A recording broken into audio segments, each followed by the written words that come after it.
हरे मुरारी, पूजती जिन्हें दुनिया सारी।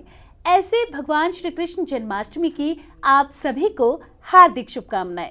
आज जन्माष्टमी का महापर्व है, जिसे न केवल भारत में अपितु पूरे विश्व में बड़ी ही धूमधाम से मनाया जाता है। तो चलिए आज जन्माष्टमी के इस पावन उपलक्ष्य में हम जानते हैं श्री कृष्ण जन्माष्टमी के बारे में। क्यों मनाई जाती है श्री कृष्ण जन्माष्टमी, और इस बारे में तमाम जानकारी के लिए इस वक्त मेरे साथ स्टूडियो में मौजूद हैं विश्व विख्यात कथा प्रवक्ता आचार्य श्री कृष्ण किंकर जी महाराज। चलिए सबसे पहले मिलकर महाराज श्री का स्वागत करेंगे। महाराज श्री, स्वागत अभिनंदन करती हूँ कार्यक्रम में आपका। महाराज श्री, नंदलाला कहें या फिर कन्हैया कहें, उन्होंने जितनी ही लीलाएं रची हैं हमारी इस दुनिया को दिखाने के लिए रची हैं, उन्हें कुछ ना कुछ सीख देने के लिए रची हैं। लेकिन अगर सबसे पहले बात की जाए श्री कृष्ण जन्माष्टमी की, तो मैं आपसे जानना चाहूँगी कि क्यों मनाई जाती है श्री कृष्ण जन्माष्टमी। ऐसा है बहन जी, हमारे यहाँ जब भी भगवान आते हैं तो गीता में स्वयं भगवान ने कहा यदा यदा धर्मस्य ग्लानिर्भवति भारत अभ्युत्थानम धर्मस्य तदात्मानं सृजाम्यहम् परित्राणाय साधूनां विनाशाय च दुष्कृतां धर्म संस्थापनार्थाय संभवामि युगे युगे। सनातन धर्म जिसके स्थापक स्वयं परमात्मा हैं, उस सनातन धर्म का जब ह्रास होता है अनाचारियों के द्वारा, अत्याचारियों के द्वारा, पापाचारियों के द्वारा, कदाचारियों के द्वारा, व्यभिचारियों के द्वारा सनातन धर्म की मर्यादाओं को छिन्न भिन्न किया जाता है, तब स्वयं परमात्मा इस धराधाम पर आकर के और उस सनातन धर्म की मर्यादाओं की पुनः स्थापना करते हैं। और इसलिए भगवान का, चाहे भगवान राम हो, चाहे अन्य कोई भी भगवान हो, चाहे भगवान कृष्ण, उनका आगमन होता है। और हम जन्माष्टमी जो मनाते हैं उसका मूल उद्देश्य ये है कि चूँकि भगवान ने आकर के तमाम पूतना से लेकर के, शक्टासुर से लेकर के, तृणावर से लेकर के, अघासुर से लेकर के और तमाम राक्षसों का उद्धार किया।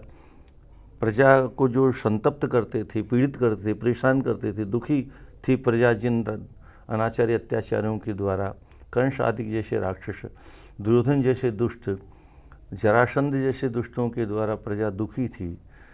और उन लोगों को भगवान ने धरती से बोझ कम करने के लिए उनको कुछ को स्वयं मारा, कुछ को मरवाया, अर्जुन इत्यादियों के माध्यम से, पांडवों के माध्यम से।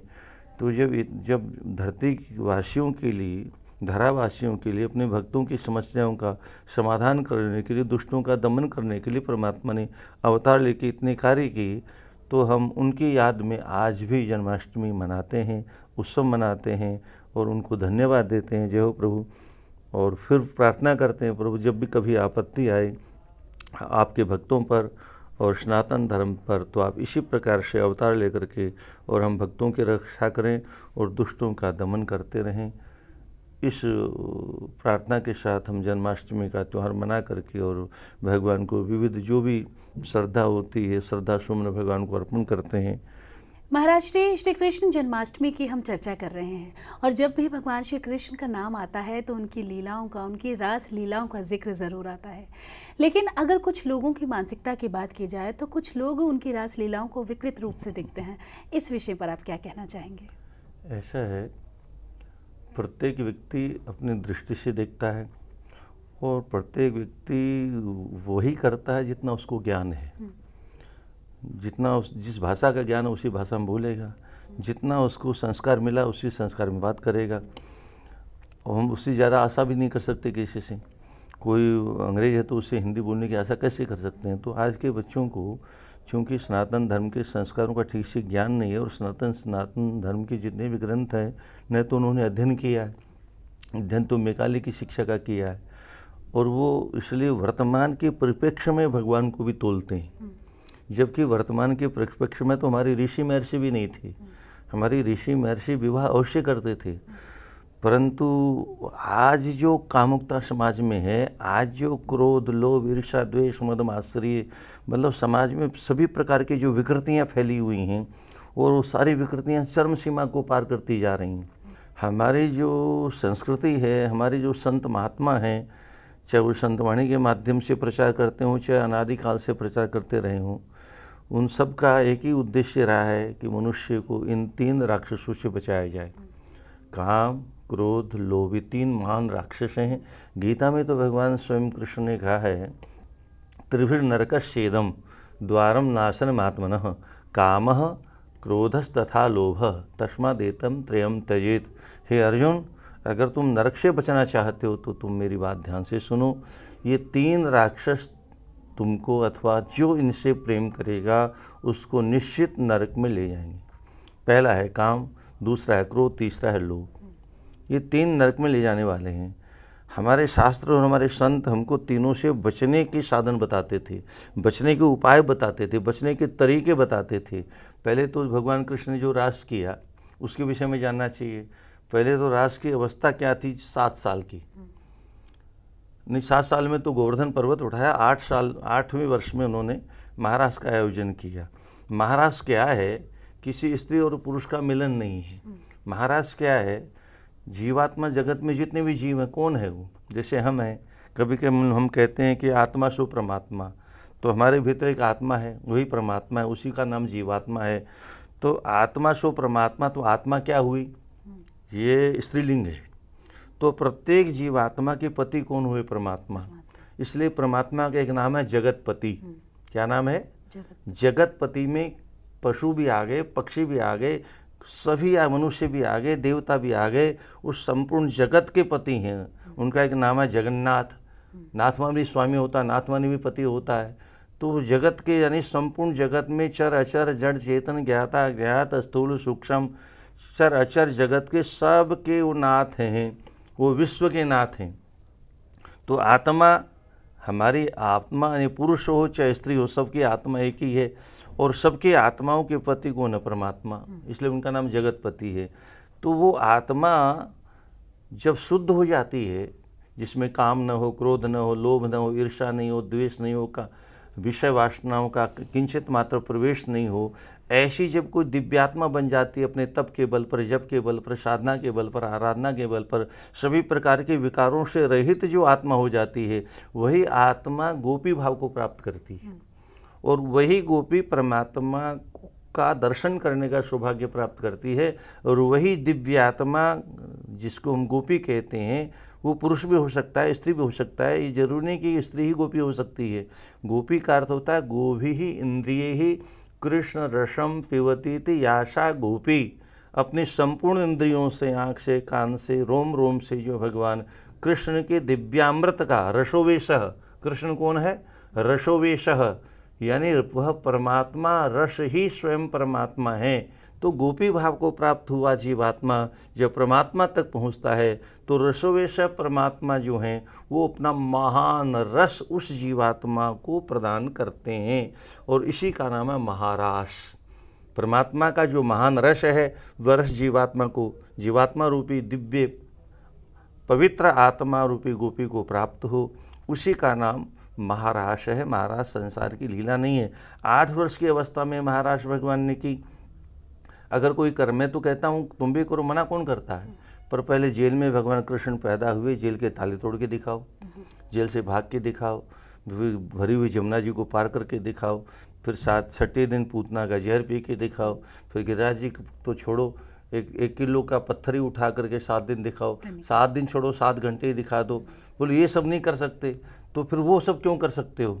इसलिए हमारे यहाँ कृष्ण की लीला, कृष्ण का नाम भी टेढ़ा है, लीला भी टेढ़ी है, राम का नाम भी सीधा है, लीला भी सीधी है।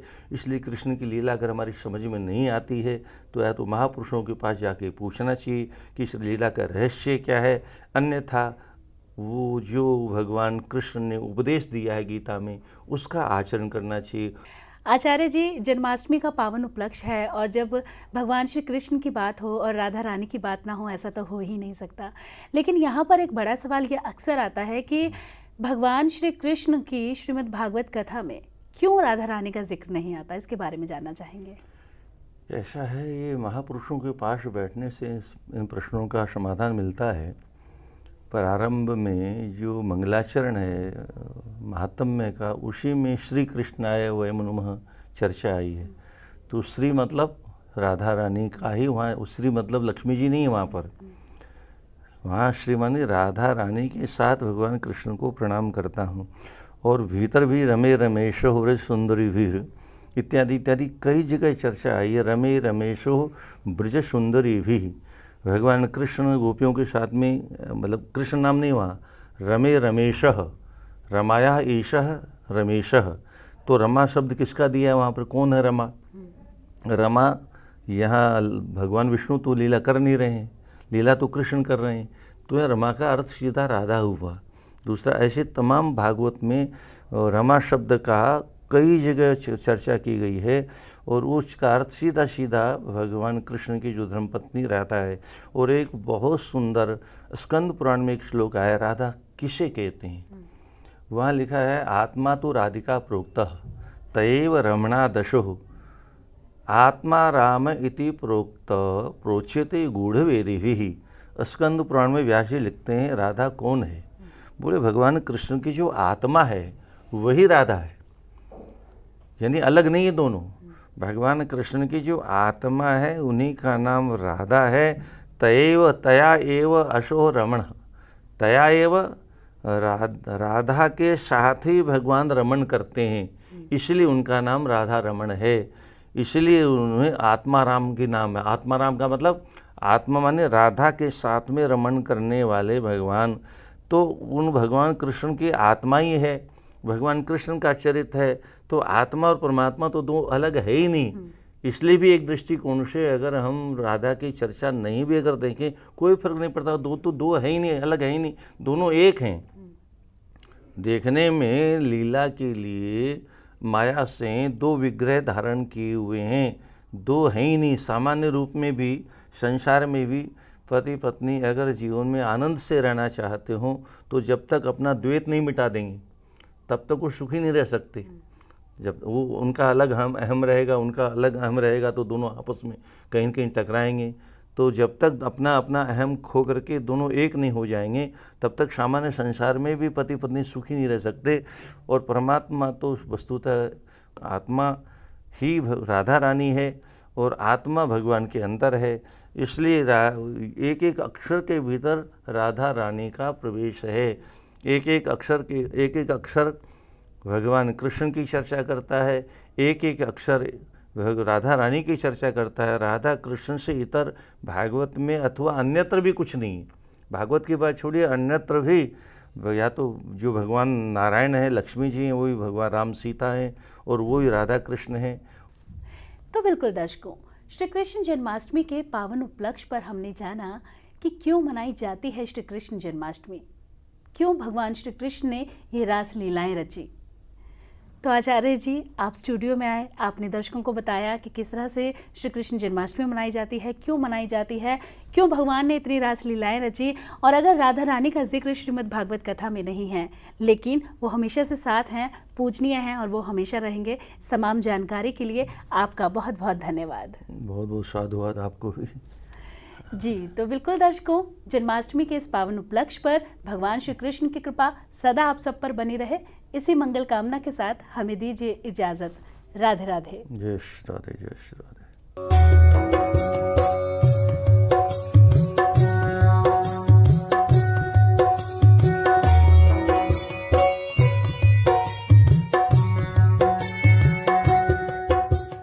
आप हमारे संत वाणी चैनल को सब्सक्राइब करें, वीडियो को लाइक करें, शेयर करें और हाँ, बेल आइकन पर क्लिक करना बिल्कुल ना भूलें ताकि हमारी किसी भी वीडियो की सूचना सबसे पहले आपको मिले।